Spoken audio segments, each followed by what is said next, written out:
मेरी ओर से आप सभी को नमस्कार है, अभिनंदन है और आपका इस बैठक में स्वागत।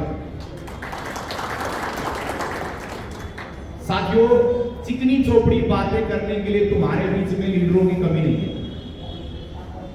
लीडर जब तक ग्राउंड पोजीशन से नहीं जुड़ा होगा और जमीनी सतह के मुद्दों को आपके बीच नहीं रख पाएगा तो समझिए लीडर आपकी समस्या को समझ ही नहीं रहा। मैं अपना केवल 10 वर्षों का अनुभव आपके साथ साझा करूंगा। मैं जब इस संगठन में आया तो मुझे ऐसे अज्ञ तक एएनआर के बारे में भी मालूम नहीं था।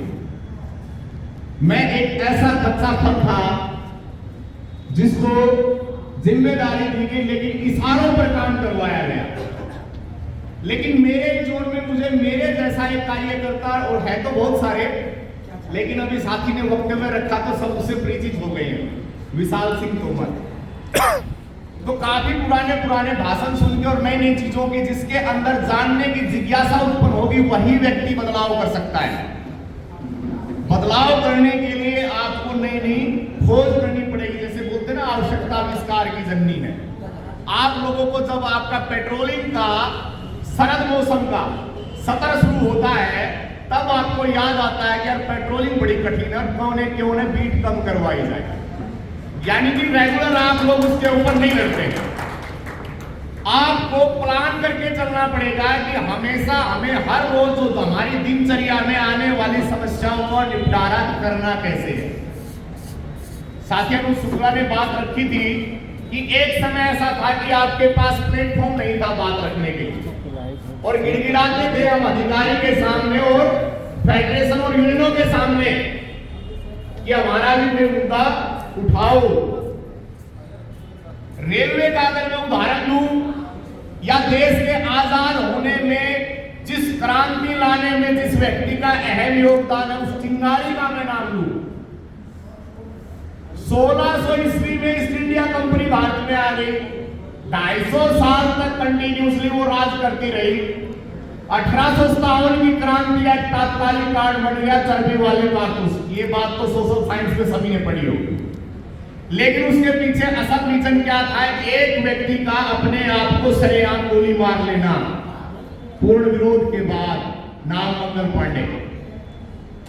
यानी कि वो एक कारण था लोगों के अंदर जागरूकता फैलाने का। वैसे ही रेलवे में इस चुनाव के अंदर लोगों ने कुछ नया देखा और एक जागरूकता आई, और वो भी एक क्रांति का रूप ले गई। भले ही हमें इस बार चुनाव में नहीं लड़ने दिया गया, लेकिन इस चुनाव के प्रचार प्रसार से हर छोटे से छोटे, बड़े से बड़े कार्यकर्ता ने एक सीख जरूर हासिल की है, चेतावनी की और अपनी वोट की ताकत की। मैं भी अपने कार्यकर्ताओं के साथ इस प्रचार प्रसार में, चुनाव के प्रचार प्रसार में मैं भी निकला, और हमने सेंध वहां मारी जहां से पॉलिसी बदली जाती है, और जहां पॉलिसी बदलने वाले बैठते हैं मेरे को वहां भी समस्याएं नजर आई। आपके ब्रांच ऑफिसर जहां बैठते हैं, आपका मंडल रेल प्रबंधक कार्यालय, मैं भी वहां चुनाव प्रचार प्रसार के लिए गया, और प्रत्येक सेक्शन के अंदर मैंने खुले, जैसे आज मैं इस मन से भाषण दे रहा हूं वैसे भाषण मैंने वहां भी दी, क्लैपिंग भी हुई। लेकिन अच्छी बात क्या थी कि एक गैंगमैन अपनी खुद की यूनियन बनाकर बड़े बड़े फेडरेशनों को चेतावनी देने के लिए आज हमारे बीच आ खड़ा हो, और उनको भी उम्मीद हुई कि शायद जैसे ही मंडल कार्यालय से बाहर निकलते कहीं पर भी, तो मंडल कार्यालय में काम करने वाले कर्मचारी भी पीछे पीछे आकर पूछते, भाई साहब आप हमें भी अपना सदस्य बनाइए, इस बार वोट हम भी आपको करेंगे।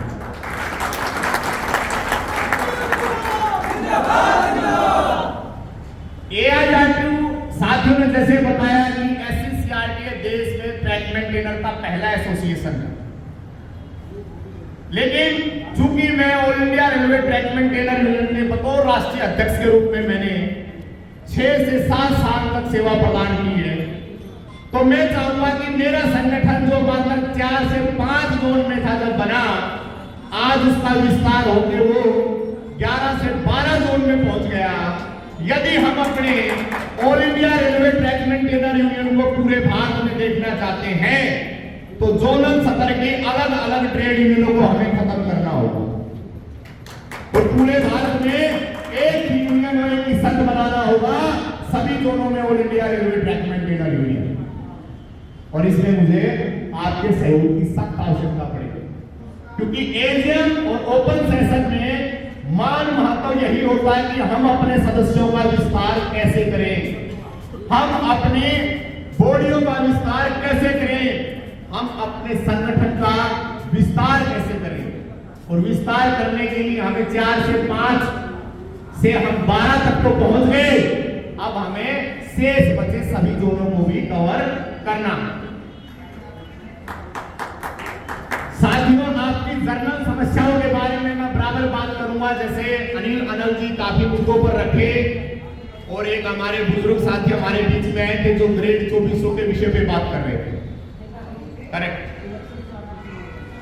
मैं जर्नल इश्यू लेके चलूंगा, लेकिन वो रोजमर्रा की समस्या उनसे निपटना कैसे है ये मैं आपको बतलाऊंगा, क्योंकि आप यहां आए अगर कुछ सीख कर नहीं गए तो फिर मजा भी नहीं है। मैं तो खाली अपना अनुभव शेयर करूंगा आपके साथ। मैंने कुछ पॉइंट और कुछ अलाउंसेस सोचे हैं कि रेलवे बोर्ड के समक्ष रखें all India railway track maintainer union के ज्ञापन के माध्यम से, लेकिन एक ताकत के साथ। आप सभी भली भांति परिचित है कि 8वां पे कमीशन आ रहा है, खुशी होनी चाहिए आप सभी, लेकिन ऐसा ना हो कि लॉलीपॉप दे दिया जाए और बहका दिया जाए पिछली बार की तरह।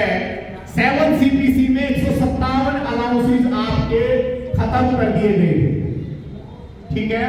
और क्यों? क्योंकि कर्मचारियों ने उन भत्तों को लेकर कभी आवाज ही नहीं उठाई। एक भत्ता all India railway track maintainer union ने रीइंप्लीमेंट करवाया, भत्ते का नाम था साइकिल मेंटेनेंस अलाउंस। जहां जहां जिस जोन के सक्रिय कार्यकर्ता ब्रांच तक मौजूद थे, वहां पर उन कार्यकर्ताओं ने मिलकर जंग लड़के सभी साथियों को एरियर सहित भत्ते का लाभ दिलाया और संगठन के बलबूते पर अरबों खरबों रुपए का कर्मचारी भाइयों को गैर मान्यता प्राप्त union all India railway track में यूनियन के द्वारा लाभ दिलाया है। अब अगली बात, क्या मेरा उद्देश्य यह था कि लोगों ने डिमांड रखी भाई साहब एलडीसी ओपन टू ऑल होना चाहिए। मैं बोला एलडीसी तो जब ओपन होगा सो होगा, क्यों उससे पहले अपन ऐसी तैयारी कर लेंगे गैंगमैन की तनख्वाह 1 महीने की 60,000 प्लस हो जाए। और हमारे जो पैसे संबंधी समस्या है, लोन लेने जैसी संबंधी समस्या है, घर की जिम्मेदारियां है, वो हमारी थोड़ी ही हल्की पड़ जाए। पानी मिलेगा मुझे? पेट्रोलमैन पेट्रोलिंग ड्यूटी पर जाता है, ईमैन और पेट्रोलमैन दोनों को प्रतिदिन 500 रुपए के हिसाब से दिया गया। मिलना चाहिए, वेरी गुड। क्योंकि सब क्या होता है, अक्सर पेट्रोलिंग के जाने के नाम पे लोग अधिकारियों के सामने घुटने टेक लेते हैं और कहीं ना कहीं अपनी जगह बना लेते हैं। जैसे अनिल जी कह रहे थे कि ऑफिस बंगला कोठी में काम करते हैं, बचते हैं वो काम से। दूसरा अलाउंस मैंने सोचा आप लोगों के लिए 8 CPC के अंदर बैड वेदर अलाउंस, जिसको बैड क्लाइमेट अलाउंस भी बोल सकते हैं, यानी कि विपरीत मौसम के विपरीत मिलने वाला भत्ता। अक्सर ट्रैकमैन ये रेल का ऐसा जाबाज सिपाही है जो बारिश में, सर्दी में, धूप में, बरसात में, सब जगह मौसम के विपरीत कार्य करता है। तो इसका मतलब हमेशा मौसम विपरीत रहता है। क्या इन ट्रैकमैन भाइयों को बैड क्लाइमेट अलाउंस नहीं मिलना चाहिए? मूल वेतन का कितना? 30%।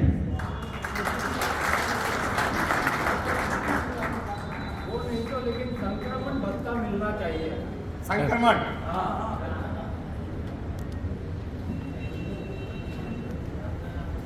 जो कमेटी ने सजेशन मांगा था उसमें ट्रैक मेंटेनर को हमने आर्मी के साथ तुलना करके R1 और H1 की कैटेगरी में दर्शाया है।